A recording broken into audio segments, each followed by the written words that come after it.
Hello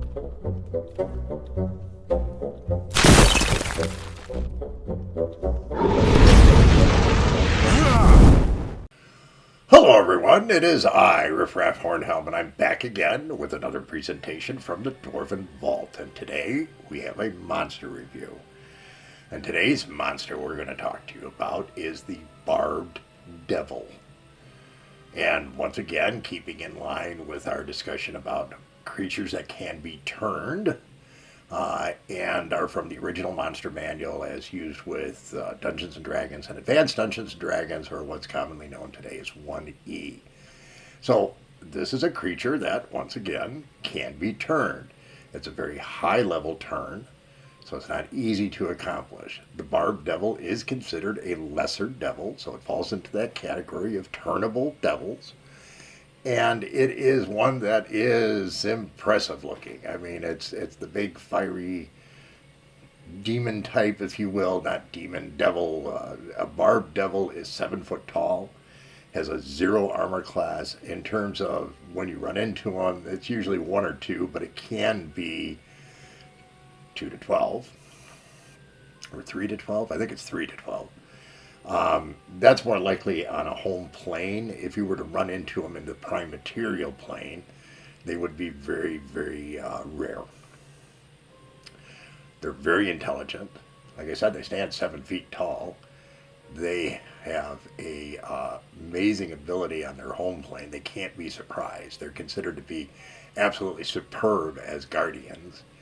And if they catch you, they throw you into a cell and torment you.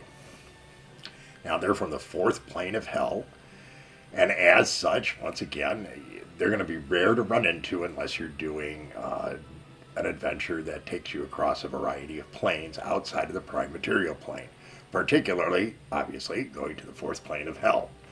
Now, I should expand upon that a little bit. It's not just the 4th plane of hell, it's the 3rd or 4th plane of hell.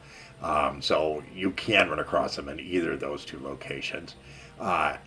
They don't need weapons. They have these knobby, bony exteriors, and that kind of creates a weapon for them.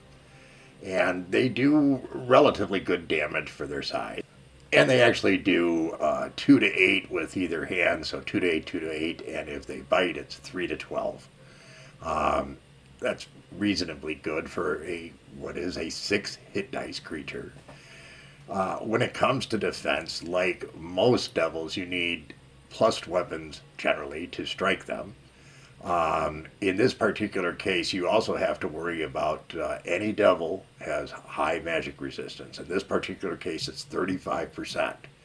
And even though this is a lesser devil, magic attacks on this have a relatively high chance of failure because of that magic resistance.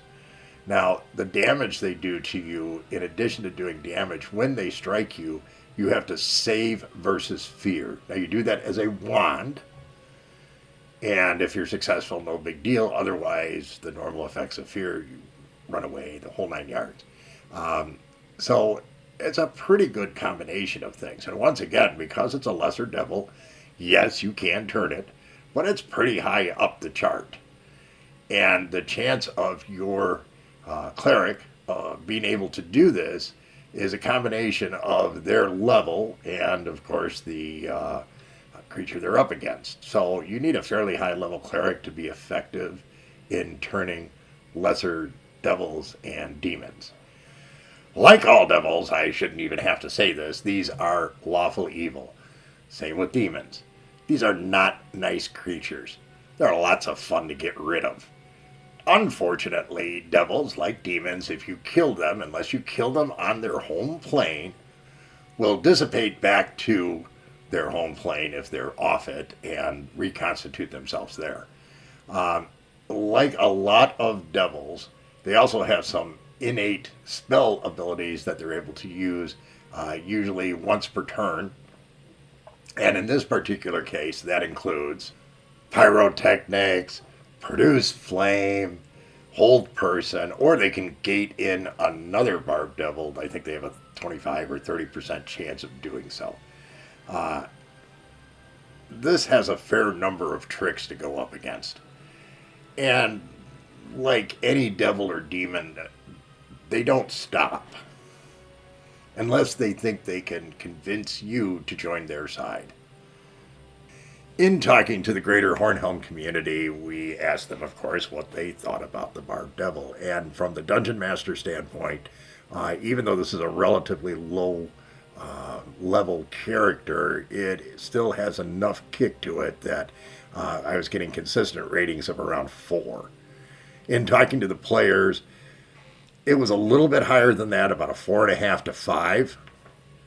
But the anti-magic aspect of it, its magical protection, was something that they all found to be a real problem with any devil.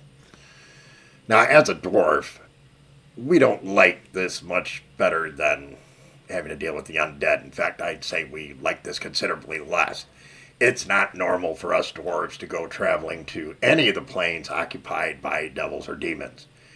And in the rare cases that we run into them in the prime material plane, they're pretty frightful, especially if they're not a lesser one. You really want to make sure that you're well protected by clerics if you have to deal with this bunch. And that's really the critical aspect here, is making sure that you have the right pieces and the right preparation to deal with anything that is demonic or devilish. From a turnable creature standpoint, these are definitely turnable, but you're going to need a pretty potent cleric to do it. So be careful. And that's today's presentation about the Barbed Devil. We hope you found this informative, interesting, entertaining, all that kind of good stuff. If you did, please be so kind as to leave us a like, drop us a comment, share with your friends, consider subscribing. Most of all, come back and see us again real soon. We very much thank you for your kind support. Take care, everyone, and remember, dwarves rock!